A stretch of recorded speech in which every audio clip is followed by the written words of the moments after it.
por las evidencias que muestra un cristiano, que ha sido transformado por Dios y que sus obras son obras buenas, pero son causa de una fe verdadera. La fe verdadera se demuestra con nuestras buenas obras, con nuestras buenas acciones, con nuestro buen comportamiento, con nuestra buena manera de vivir la vida cristiana. Y ahora, la fe en sí es lo que nos salva, porque somos salvos por la fe. Entiéndame, no somos salvos por las obras, pero las obras son el complemento, la evidencia, la señal de una fe verdadera. Alguno puede decirme, yo tengo fe. Pablo y Santiago, por el Espíritu Santo, dice, ¿podrá tu fe salvarte? ¿Podrá solamente tu fe salvarte? Pero veo que no tienes obras. Tú me dices que tienes fe, pero veo que no tienes obras. No hay evidencias, no hay fruto, no hay una acción, no hay acciones que evidencien que tu fe sea verdadera. Desde el momento en que nosotros empezamos a accionar hacia las múltiples necesidades que vemos en la calle o en nuestra familia, por ejemplo, ayudando a los necesitados, poniendo en acción nuestra fe, por ejemplo, creyéndole a Dios con fe, es accionar, es tener una acción, amén, una acción que va a producir que tu fe es una fe genuina. Alabado sea el Señor. Por eso decíamos en la clase anterior de que una fe sin obras es muerta. Vamos a accionar en todas las áreas de nuestra vida. Cuando hablo de obras, no hablo solamente de acciones de ayudar a los necesitados, sino también hablo de que mis obras se van a mostrar por mi comportamiento,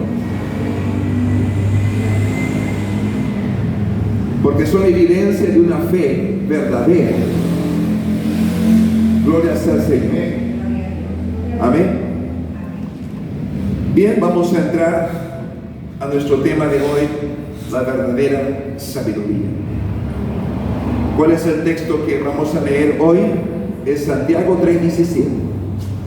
Vamos a enfocarnos en Santiago 3:17.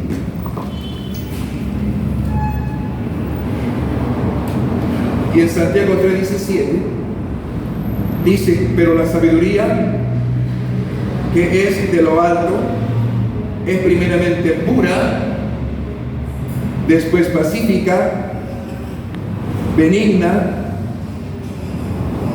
llena de misericordia y de buenos frutos, sin incertidumbre ni hipocresía. Bueno, esa es una versión que le estoy leyendo yo. Y ahí en Santiago 3, en la versión, quizás otro tengo otra versión, pero dice lo mismo, trata de decir lo mismo. Alabado sea el nombre del Señor.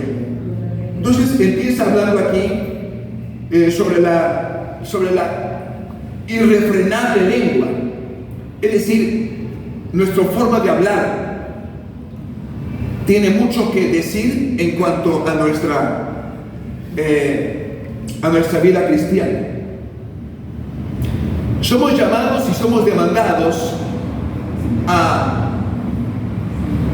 manifestar a Jesucristo aún a través de nuestras palabras, de las palabras que hablamos, de lo que decimos y de lo que expresamos, lo que pensamos.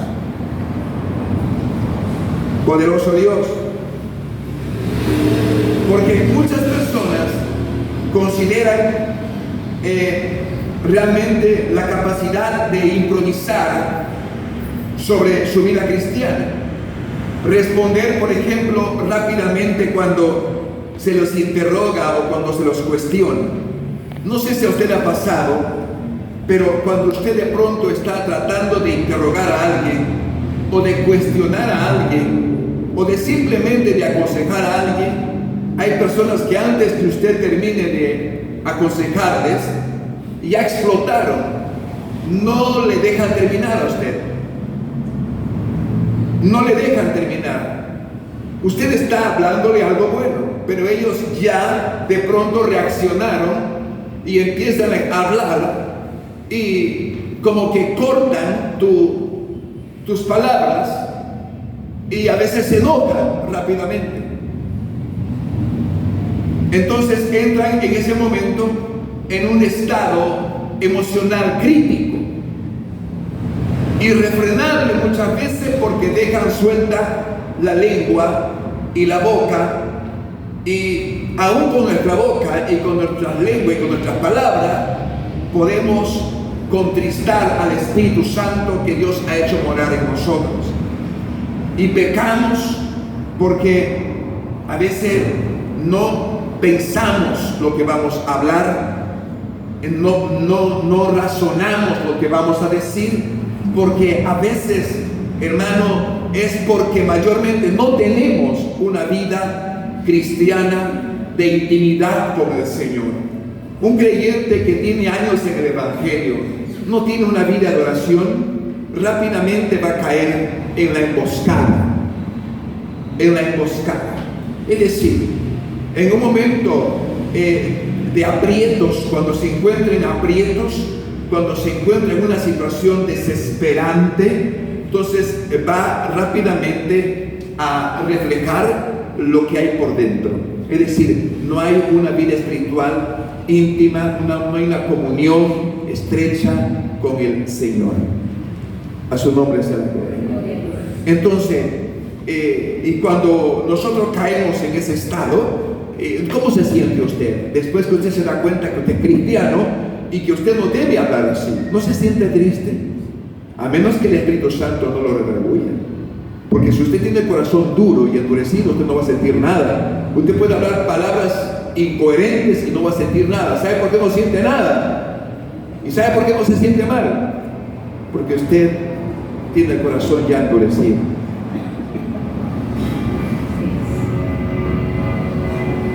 Porque el que no se siente mal cuando acciona mal es porque no se siente mal. O sea, para él es normal hablar malas palabras, accionar de una manera que no es apropiada a la de un cristiano. No se siente mal. Para él es normal, o para ella es normal. Tampoco se siente redarguido a pedir perdón, porque dice: ¿por qué tengo que pedir perdón? Si yo siento que lo hice mal. Pero cuando en realidad hemos hecho mal. ¿Y saben por qué sentimos que no hemos hecho mal? No hay vida de oración. Alabado sea Dios. Entonces cuando respondemos rápidamente, a veces puede ser producto de esa sabiduría terrenal que no le agrada a Dios. Porque hay una sabiduría de Dios y hay una sabiduría terrenal. Entonces, la sabiduría que Dios nos da requiere que controlemos nuestra lengua. Santiago habla aquí de la lengua, pues. Si ustedes lo han leído atentamente, y habla que busquemos palabras que edifiquen. Habla aquí que busquemos palabras bondadosas que edifiquen en vez de destruir. Una palabra mal dicha, mal hablada, dura, incoherente, o una palabra soez, destruye. Y no solamente destruye a la otra persona, también te destruye a ti.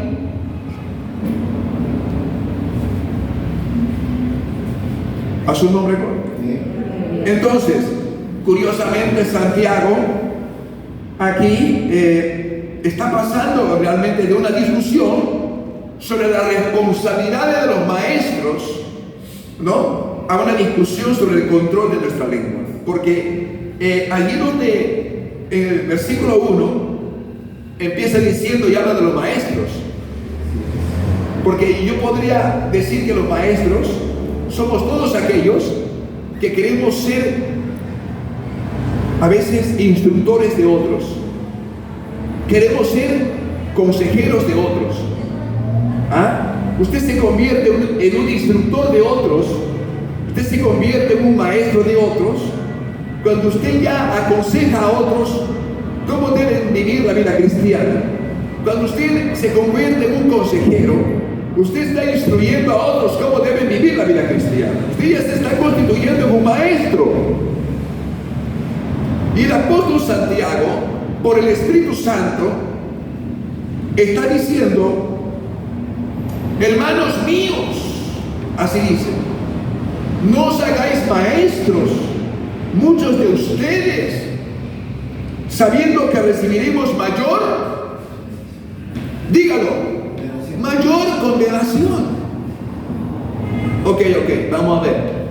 Quiere decir que los que predican, que los que aconsejan, que los que instruyen, que los que forman a otros, educan a otros, somos demandados a vivir lo que enseñamos, a vivir lo que tú aconsejas a otros. Quizás a tus hijos tú les aconsejas que no deben hacer esto o el otro, pero tú estás primero demandado a poner en práctica lo que tú aconsejas a otros.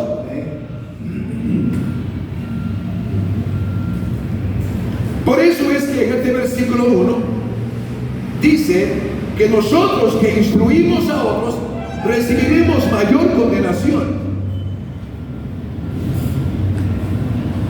Por eso que hay un versículo bíblico, no tengo dónde está en este momento, pero dice claramente: predicador, tú que predicas, predícate a ti mismo. Es decir, consejero, tú que aconsejas a otros, aconséjate a ti mismo. A su nombre, gloria. Consejero, instructor, tú que instruyes a otros, tú que le dices a otros cómo tienen que vivir la vida cristiana, instrúyete a ti mismo. Por eso es que no es fácil ser maestro, no es fácil ser predicador, no es fácil ser instructor de otros, consejeros, pastores. No es fácil, porque a nosotros se nos va a demandar más. Alabado sea Dios. Es triste cuando uno como padre a veces o como madre en el hogar, de pronto le dices a tu hija: oye, ¿qué estás hablando esa palabra? Y el día en que usted la abre, nuestros propios hijos muchas veces nos lo sacan en cara. Y eso es penoso y es triste. Son errores que hemos cometido como padres. Yo creo que la vida cristiana es un proceso de ir de menos a más. Vamos poco a poco siendo mejores cada día, no cometiendo los mismos errores que hemos cometido en el pasado. A su nombre, gloria. Tengamos cuidado cuando aconsejamos a otros, Pedro. Tengamos cuidado cuando le hablas a otros cómo tienen que vivir su vida.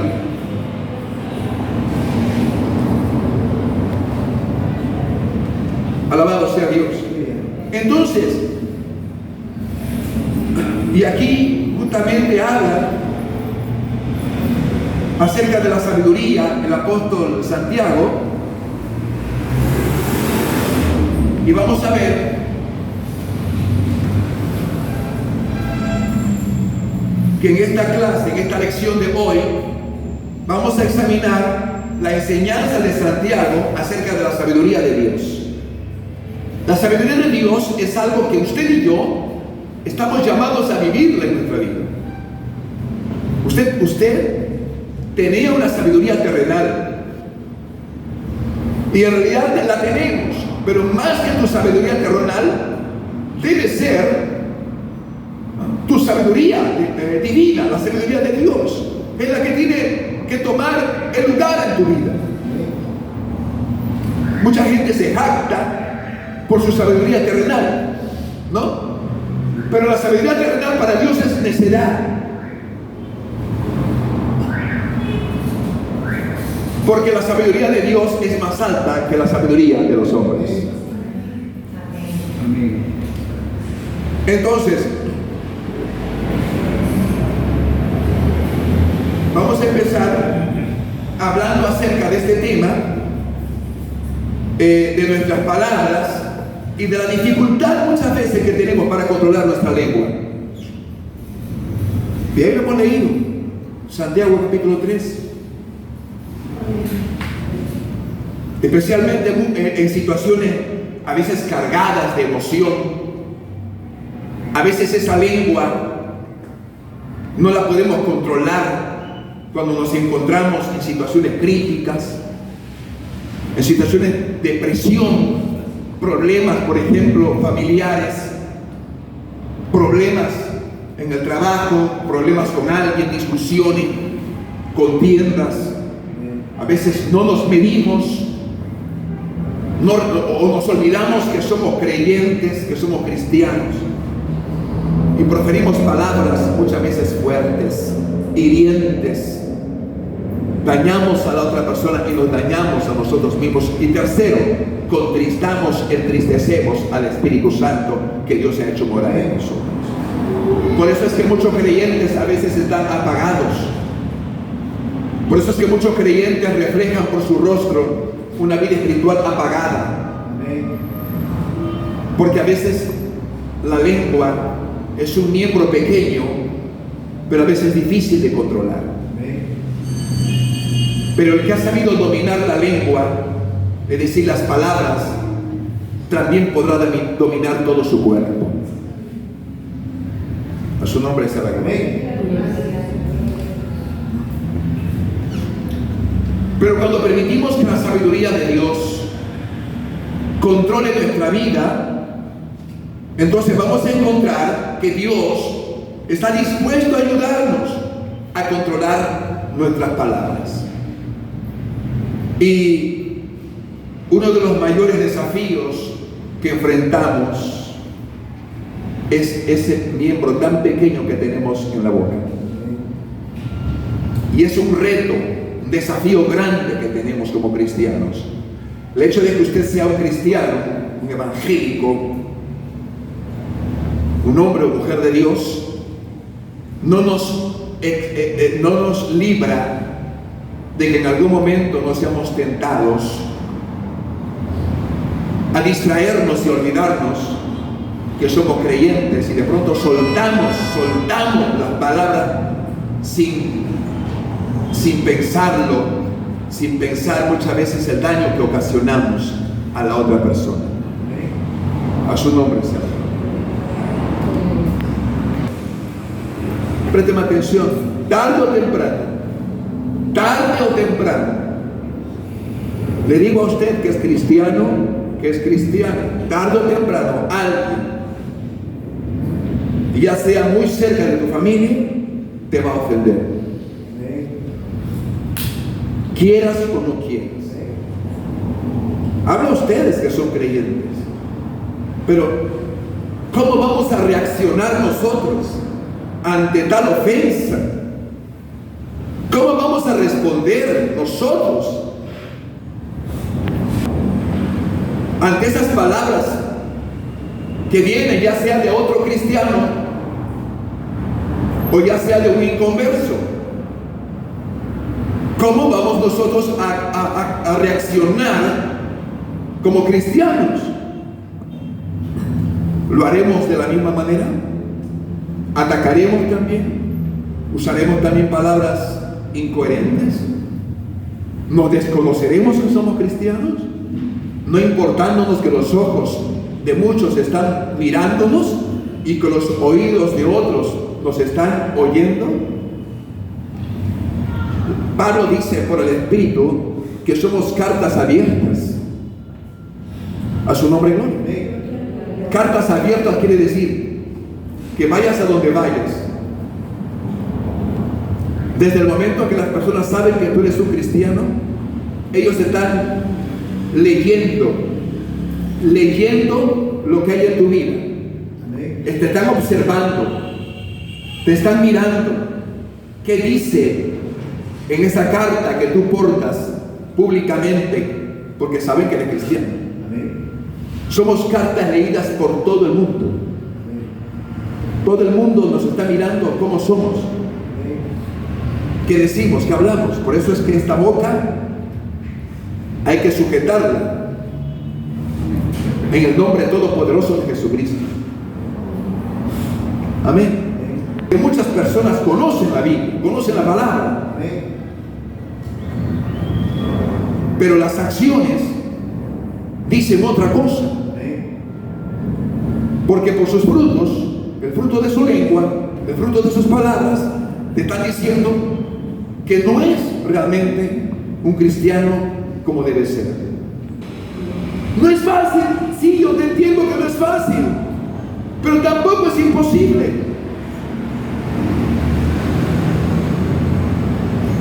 Si hay algo que yo le pido mucho a Dios en mis oraciones: Señor, aumenta mi temor en ti. Temor para no hablar cosas que no debo hablar. Temor para no hacer cosas que no debo hacer. Temor. Aumenta tu temor en mí, Señor. Acuérdate que ustedes saben que el principio de la sabiduría es el temor de Jehová.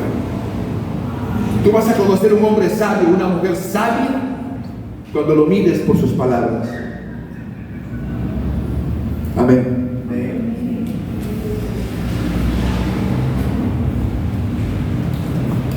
Sea bendito el nombre del Señor. Entonces, hay una gran responsabilidad sobre los que enseñan. Es decir, por ejemplo, yo estoy aquí parado, yo estoy enseñando, soy como maestro, soy como un padre diciéndole a sus hijos cómo tienen que vivir la vida cristiana, cómo tienen que ser en medio de un mundo, de un sistema malo y corrupto. Entonces, cuando Santiago escribió que no muchos deberían hacerse maestros, no estaba desanimando a la gente a convertirse en maestros. Alguien podría decirme en esta mañana: uy, qué tremendo, mejor yo no voy a ser maestro. Mire, Santiago no está desanimándole a nadie a no ser maestro. Si tú quieres ser maestro, amén. Anhela ser maestro, amén. Pero hay un desafío en el ser maestro. Un reto muy grande. Ser mamá, ser papá en casa es un gran desafío. Porque somos los que vamos a guiar el camino de nuestros hijos. Vamos a marcarles el destino, el futuro de ellos. No solamente con nuestras palabras, sino también con nuestras acciones. A su nombre. Muchas veces nuestros hijos, muchas veces las personas no solamente quieren ver al pastor que enseña, quieren ver que el pastor también sea ejemplo con sus acciones. Al maestro lo quieren ver como ejemplo, al consejero como ejemplo. A su nombre, gloria. Cristo vive para siempre. Continuamos entonces. Santiago 3, versículo 2, ahí estamos. Y mire, hay algo muy fuerte. Présteme atención, por favor, los que están tomando nota. Y realmente aquí hay una. Santo Dios. A un maestro se le demanda más, estrictamente. Por eso dice Santiago, muchos quieren ser maestros. Es bueno ser maestro, pero usted tiene que estar dispuesto a asumir la responsabilidad de ser maestro.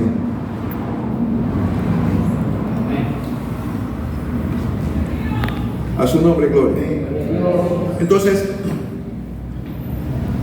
quizás algunos querían convertirse en maestros por la autoridad, por el prestigio que acompaña a ese ministerio. Es lindo ser maestro, es lindo ser pastor, es lindo ser consejero, es lindo ser instructor de otros. ¿Por qué? Porque a veces la gente te admira porque eres un consejero, te admira porque eres un maestro, porque eres un buen instructor, te admiran porque eres un pastor quizás. Pero todas estas funciones nos demandan una gran responsabilidad y un gran desafío de vivir lo que enseñamos y de vivir lo que predicamos y aconsejamos a otros. Alabado sea el Señor. Entonces, la enseñanza es un don que viene de Dios. Que aprendan a aconsejar correctamente. Correctamente quiere decir que no solamente con palabras, sino también con el ejemplo. Si tú le dices a otros, hermano, usted tiene que orar, usted tiene que controlar su carácter. Entonces, yo que te estoy aconsejando y te estoy diciendo esto, yo debo vivirlo primero. A su nombre sea la gloria. Se dan cuenta que el ser maestro se nos demanda mucho. No se desanime si usted es un consejero de otros. Siga aconsejando, siga instruyendo a otros, siga enseñando a otros, pero asuma la responsabilidad de vivir lo que usted aconseja. A su nombre, gloria para siempre. Entonces, no podemos nosotros, por ejemplo, poner de maestro a una persona que desconoce la palabra de Dios. No se puede poner de maestro a una persona inclusive que quizás tenga la sabiduría, pero le falta la evidencia que respalde su sabiduría. Es decir, que respalde con su obediencia, con su ejemplo, lo que ya sabe, lo que ya conoce. A veces nosotros, los padres, hemos perdido autoridad en algún momento en la casa, delante de nuestros hijos. ¿Sabe por qué? No porque los hijos quieran ser rebeldes, o no porque los hijos sean malos, porque a veces ellos mismos nos han visto a nosotros, o han escuchado algo de nosotros, que hemos dicho, o que hemos hablado, y que ellos han visto que nosotros hemos hecho lo contrario. Entonces, ¿qué dicen los hijos? Mi padre es injusto, mi madre es injusta, el pastor es injusto. Entonces perdemos autoridad. Un policía, una autoridad, un abogado, un profesional público que esté en corrupción. ¿Qué va a pasar con una autoridad pública que está en corrupción? Rápidamente pierde autoridad, ¿cierto? La gente sabe que es un corrupto.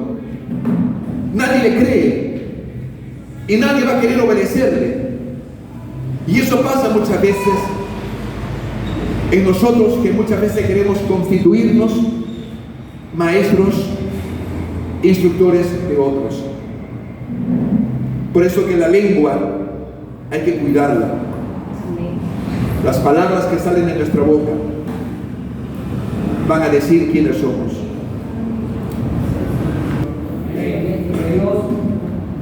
Entonces, se espera mucho de que un padre o de que un maestro tiene que cumplir estas normas. ¿Por qué? Porque con sus malas conductas puede desanimar a otros y obstaculizar la relación con Dios. ¿Por qué yo puedo desanimar muchas veces? Por ejemplo, si yo soy un pastor, si soy un consejero, de pronto estoy enseñando, de pronto un miembro de la iglesia me ve a mí hacer cosas que yo mismo les enseñé que no lo deben hacer, pero yo lo estoy haciendo. Eso crea desánimo. A su nombre está la creen. Puede suceder en tu casa. Quizás tienes tus hijos pequeños. De pronto tú le dices, oye, mira, ya que te vea haciendo esto, te voy a castigar. Pero pasa un mes y tu hijo te ve hacer lo que no debes hacer, lo que tú dijiste que no debe hacer tu hijo. Entonces tu hijo, por miedo, escúcheme acá, por miedo, él no te dice nada. Por temor no te dice nada, pero se lo va guardando ¿dónde? ¿En el corazón o en la mente? A su nombre gloria. Cuando van creciendo, entran en desánimo. ¿En qué entran? En desánimo, se desalientan. Durante el transcurso de mi vida cristiana, he visto durante tantos años, he visto tantos jóvenes, escúchame acá por favor, a veces hijos de hermanos muy fieles en la congregación, que no quieren saber nada de Dios, que no quieren saber nada de Dios. ¿Por qué? Y a pesar que los padres han tenido años en el Evangelio, ¿y por qué esos hijos no quieren saber nada de Dios? Quizás yo como padre no he sido un buen padre. Acuérdense que los padres cristianos tenemos una gran responsabilidad, velar primeramente por nuestra familia. Para mí siempre mi primera iglesia es mi familia. A su nombre, gloria. Mi primera familia, mi familia está ahí. Entonces un padre, por ejemplo, se constituye como si fuera un pastor en su casa. Debemos ser pastores primero de nuestra casa. A su nombre, gloria. Entonces, he visto tantos jóvenes desilusionados del Evangelio. He visto padres llorar. Pastor, ore por mis hijos no quieren saber nada de Dios. Y a veces no es porque los hijos no quieran saber de Dios. Que los hijos cuando los hijos van creciendo, van viendo cómo es el Evangelio, tan solamente al observar a sus padres que van a la iglesia. Usted y yo transmitimos a nuestros hogares lo que es el Evangelio. Usted individualmente, con sus palabras, está predicando el Evangelio en su trabajo, porque sus compañeros o sus conocidos le van a oír a usted cómo habla, cómo se comporta como cristiano. Por eso es que nuestros hechos tienen mucho más que decir que nuestras palabras. ¿No es un reto? Es un reto. Es un desafío para mí, que todavía soy papá, tengo mis hijas, tengo a mis nietos, tengo a ustedes.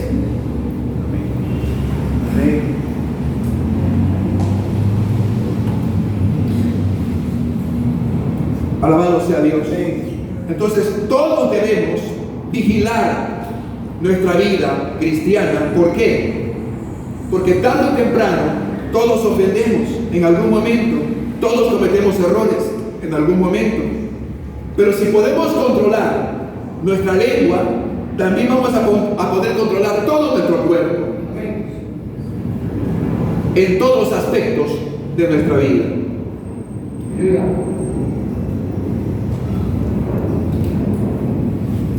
Por eso es que las palabras que decimos a través de esta lengua y de esta boca pueden influenciar positivamente o negativamente a los que nos oyen.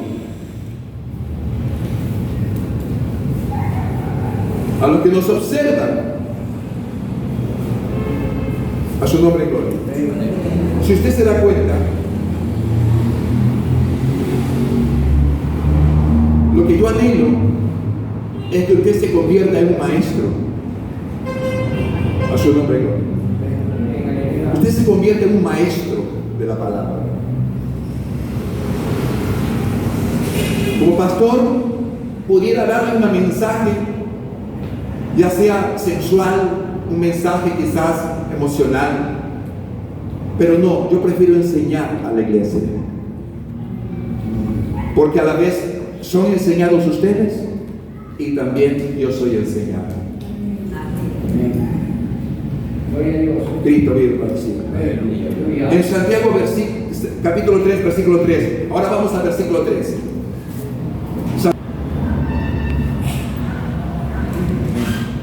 Por eso decía, las palabras que salen de mi boca pueden cambiar la vida de otros. Y aquí en este versículo bíblico que acabamos de ver, en el versículo 3, capítulo 3 de Santiago, al describir aquí el poder de la lengua, Santiago usó dos ilustraciones. Primeramente, usó el freno en la boca de un caballo. Ahí lo dice, el freno en la boca de un caballo. ¿Sabe dónde está el freno en la boca de un caballo? Está aquí en su boca. ¿Cuántos han visto un caballo con freno en la boca? Yo sí lo he visto. Es un fierro que pasa por aquí, por la boca, hasta acá. Entonces, y aquí hay una soga amarrada y acá hay otra soga amarrada. Entonces, cuando el jinete está ahí cabalgando y él quiere que el caballo voltee a la derecha, le va a jalar esto. Y entonces al jalar, le jala esta parte de acá. ¿Me entendió? Le jala aquí y al caballito, para que no le duela, quizá yo digo, obedece y voltea y va para la derecha. Y lo mismo es a la izquierda, le jala aquí y tiene que voltear para que le deje de doler. A su nombre, gloria.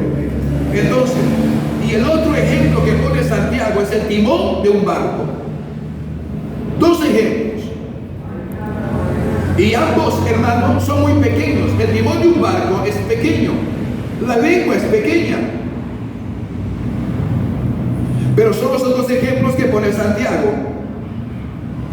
Pero a pesar de ser pequeños, controlan algo tan grande. Por ejemplo, tu lengua es pequeña, pero controla todo tu cuerpo.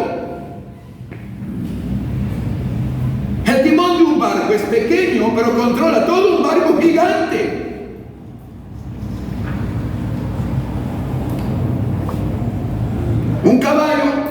Un caballo se mueve hacia la derecha o se mueve hacia la izquierda en respuesta solamente a una leve presión. La presión que jala el jinete, esta soga, él sabrá hacia dónde ir, derecha o izquierda. Un timonel puede mover un barco incluso en medio de una gran tormenta. Y tan solamente con un pequeño timón moviéndolo, ya está controlando un inmenso barco. De la misma manera, una persona que controla su lengua puede controlar también todo su ser. Todo su ser. Pero ¿qué necesitamos usted y yo para controlar todo nuestro ser? Para controlar esta lengua, ¿qué necesitamos? Necesitamos una vida profunda, íntima, en la presencia del Señor. Y necesitamos andar en el temor de Dios, aunque sea que vayamos meditando siempre en la palabra, velando en todo tiempo en lo que se nos ha enseñado, velando, es decir, teniendo presente la palabra que se nos ha sido enseñada. Pero a veces nos distraemos, a veces nos olvidamos, y en los momentos de presión reaccionamos como que si no fuéramos cristianos. Y a veces esas reacciones desacreditan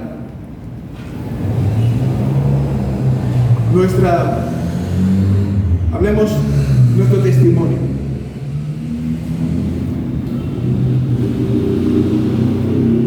Gloria a Dios. Entonces, hermano, la lengua entonces es una parte muy pequeña en el cuerpo del ser humano, pero las palabras que habla van a proporcionar dirección. Inclusive hay unos textos que nos enseñaron cuando estábamos en la escuela, algunos de ustedes se recuerdan. Por ejemplo, si tú dices con tu boca que ya estás derrotado, derrotado estás, decíamos. Porque las palabras que tú hablas, aún de tu propia vida y de tu propia persona, van a influenciar en tu propia vida. Nosotros tenemos que aprender a hablar como Dios habla. Tenemos que aprender a hablar como Dios dice que hablemos. Porque de la forma en como tú hablas, va a direccionar también tu vida. Se lo repito. Nosotros somos direccionados por lo que hablamos, por lo que decimos y por lo que creemos. Si tú crees que eres un derrotado, derrotado eres, derrotado estás. Si tú crees que no sirves, no sirves. Pero tú tienes que declarar que eres un hijo de Dios, que eres un escogido de Jehová. Tú tienes que decir que eres nación santa, cuando adquirido por Dios, que tú eres un príncipe de Jehová, sacerdote del Dios Altísimo. Tú tienes que hablar lo que Dios dice que hablemos. No hables palabras negativas ni de tu propia persona. Nunca digas que eres un fracasado. No, tampoco se lo digas a nadie, porque hay un poder tremendo en la lengua. La lengua tiene poder para influenciar en tu vida o en la vida de otros. Porque con esta lengua o bendecimos o maldecimos. Y no fuimos llamados a maldecir, fuimos llamados a bendecir.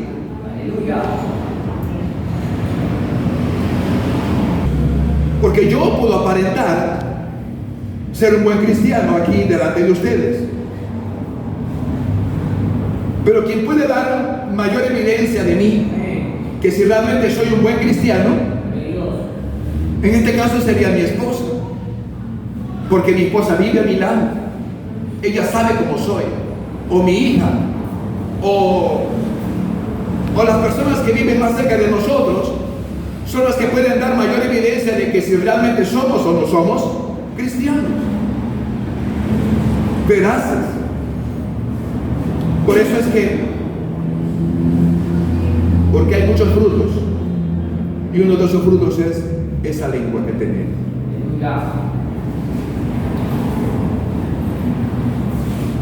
Gloria a Dios para siempre. Entonces,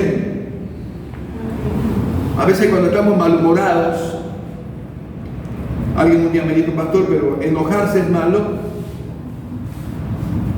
Pero Jesús se enojó. Jesús tuvo un enojo santo.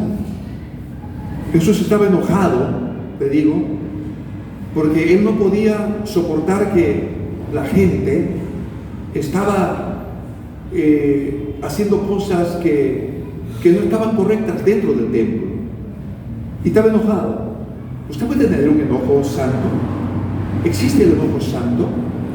¿Existe estar enojado porque hay alguien que no está haciendo lo correcto?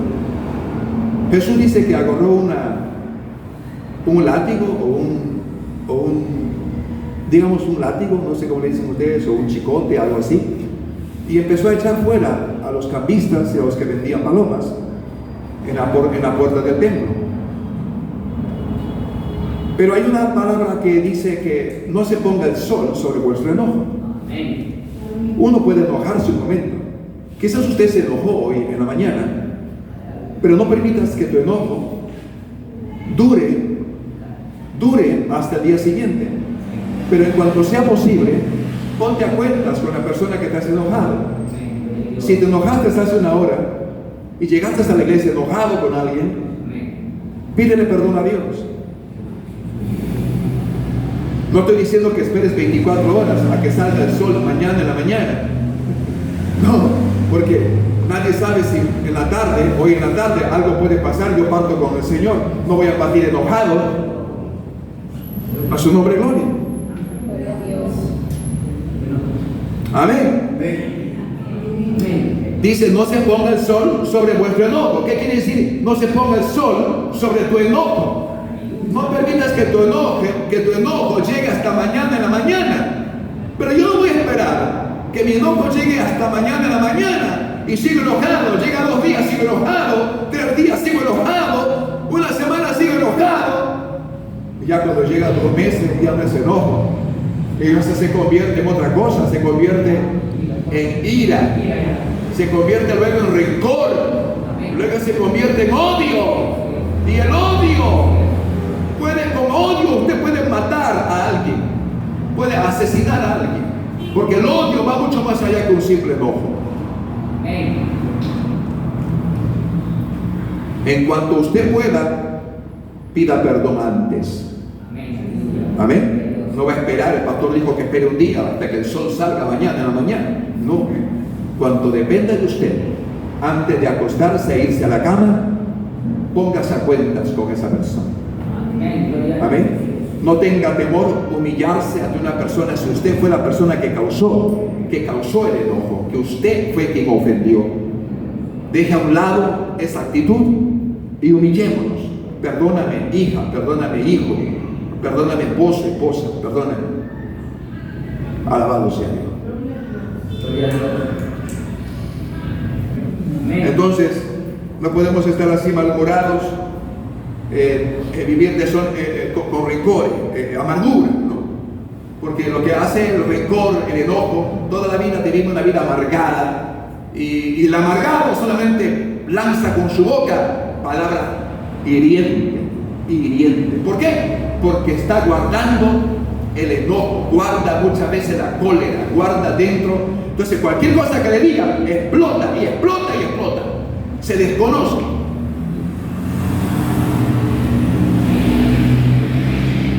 Y el apóstol Santiago aquí le está hablando a la iglesia. No le está hablando al inconverso, le está hablando primero a la iglesia, porque esta carta va dirigida a la iglesia primero. Gloria a Dios. Entonces, la lengua puede destruir. La lengua puede destruir una bonita relación entre un hombre y una mujer. La lengua puede destruir una bonita relación en la familia, entre padres e hijos, hijos y padres. La lengua puede destruir una bonita relación de amistad con otra persona. Si no sabemos lidiar, manejar con sabiduría una situación que de pronto se ha presentado, por ejemplo, un problema, que pedirle dirección al Espíritu Santo. Sabiduría sobre todo, para poder manejar un problema que de pronto se presentó, ¿no? ¿Me entienden? Mucha sabiduría para saber lo que vamos a decir y lo que vamos a hablar. Gloria a Dios. Entonces, ya voy a ir terminando. La lengua es como un pequeño fuego, dice Santiago 3:5. En el versículo 5 léalo. 3:5. Así también la lengua es un pequeño miembro, pero se jacta de grandes cosas. He aquí cuán grande bosque enciende un pequeño fuego. Usted sabía que una chispa, tan solamente una chispa, puede encender un fuego y destruir un bosque, destruir una casa y destruir personas, y a veces quemar grandes comunidades, como la que hemos visto, por ejemplo, en algunos países donde hay incendios forestales. Una pequeña chispa, una pequeña palabra mal dicha puede destruir una bonita relación entre nosotros.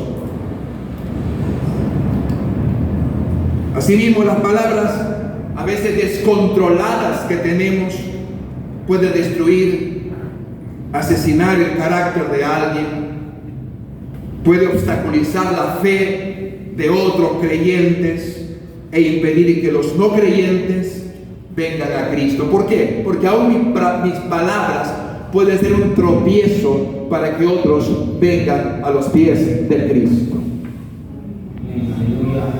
A su nombre, gloria. Porque imagínate un nuevo creyente, de pronto que me escucha a mí hablar una palabra que no debo hablar, que no debo decir, una actitud incorrecta. ¿Cómo se va a sentir ese nuevo creyente?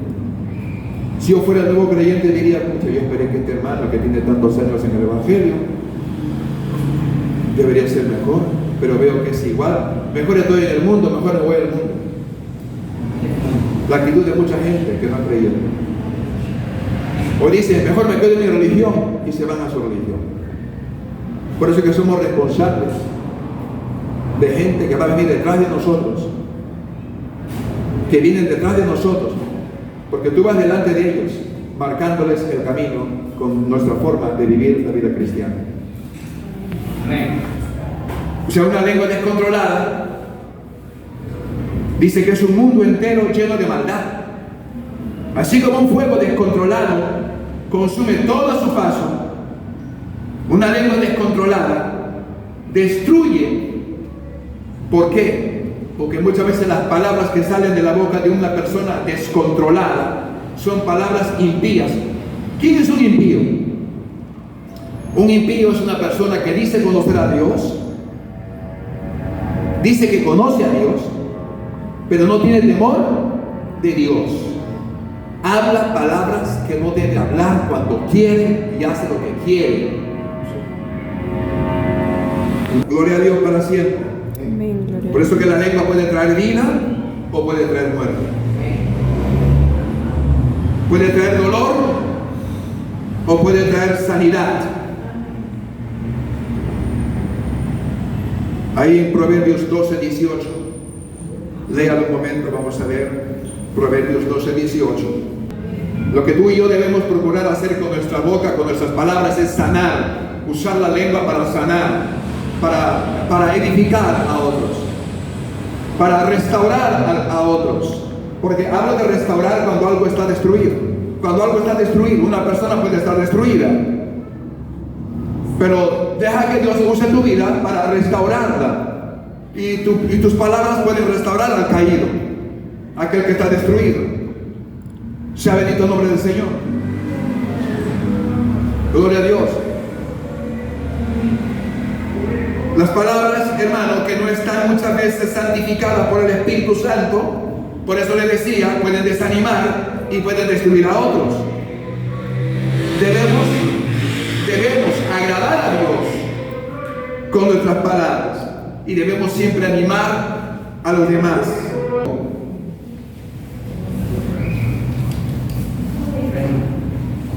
Dice que la gente ha podido domar muchos animales, pero nadie puede domar la lengua, dice Santiago 3:7. La lengua está llena de veneno, y si no se controla puede esparcir su veneno mortal mediante mentiras, mediante chismes y otras palabras que muchas veces son hirientes.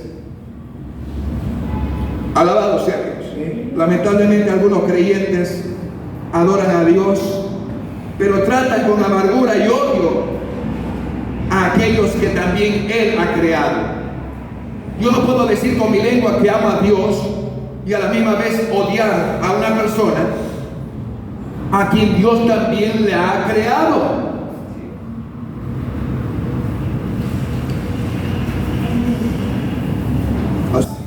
Amén. Amén. Y las cosas en la naturaleza, hermano, no actúan en contra de su naturaleza. Por ejemplo, el agua dulce y el agua salada no fluyen de la misma fuente, como también de tu fuente, de tu boca, no puede fluir palabras dulces y palabras saladas. De nuestra boca no pueden salir palabras amargas y palabras dulces. O brotan palabras dulces o brotan palabras saladas, pero no pueden brotar de las dos cosas. ¿Por qué, pastor? Imagínese a una persona que está en el desierto, de pronto encuentra una fuente de agua brotando y está sediento, quiere beber agua, se acerca a esa fuente, se acerca a usted, de pronto ve que las aguas que fluyen de tu fuente no son agua dulce, es agua salada o es una agua entre salada y dulce. No va a saciar la vida espiritual de aquel sediento. Por eso que la higuera, por ejemplo, no da aceitunas. ¿Qué da la higuera? Higos, ¿cierto? ¡A su nombre! Dios mío, es un reto tremendo para todos nosotros esta palabra. Así que nuestras palabras reflejan nuestra relación con Dios. Por eso al principio le decía, de la misma manera como tú ves a un creyente actuar, te vas a dar cuenta cómo está su relación con Dios. A la medida de cómo está su relación con Dios, así será su forma de ser. Si su relación con Dios es mala, no esperes mucho de su conducta o de su carácter. Si mi relación con Dios es mala, no es buena, no esperes mucho de mi carácter o de mi forma de ser, o de las palabras que voy a hablar. Todo depende de mi relación con Dios.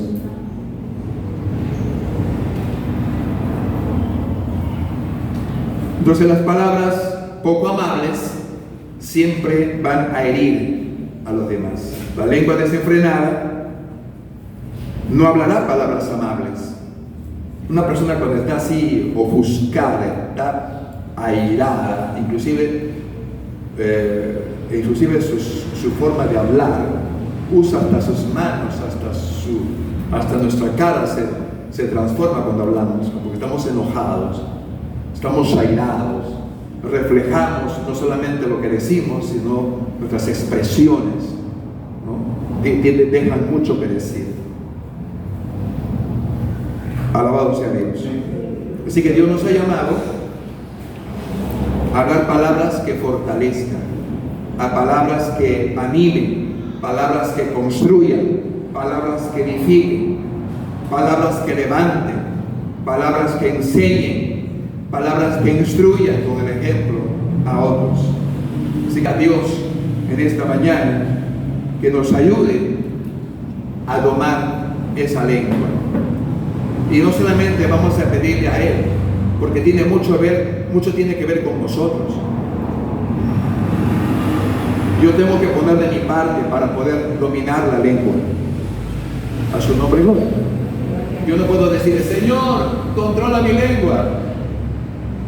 El Señor te va a decir, yo ya te di las palabras lo que tienes que hacer para controlar tu lengua. Yo ya te di mi palabra. Yo ya te di mi palabra. Aplícala, nada más, solo aplícala. Eso es lo que me dice a mí el Espíritu Santo. Señor, cámbiame, pero yo no hago nada para cambiar. Cuando usted le dice, Señor, cámbiame, estoy cansado de ser el mismo, pero usted también tiene que poner de su parte. Esfuérzate y sé valiente. Levántate a aplicar la palabra. Porque hay creyentes que no pueden muchas veces aplicar la palabra a sus vidas, a pesar que la conocen, porque falta un complemento muy importante, que es la vida de oración. En la vida de oración y en el ayuno es donde usted somete la carne, porque la carne no quiere orar, la carne no quiere hacer lo que Dios dice, la carne no quiere someterse a la voluntad de Dios, es la carne. Porque cuando usted espiritualmente está bien fuerte, la carne no tiene dominio sobre usted. Porque el espíritu, espiritualmente usted está fuerte. La carne no va a dominar sobre usted, sino es el espíritu quien va a controlar tu vida, tu cuerpo, todo tu ser. Porque andas en el espíritu. Amén. Porque hay dos formas de andar en la vida: andar en la carne o andar en el espíritu. Andar en el espíritu no es simplemente conocer la palabra o pertenecer a una congregación cristiana. No, es rendirnos a la voluntad de Dios, someter esta carne en oración y en ayuno.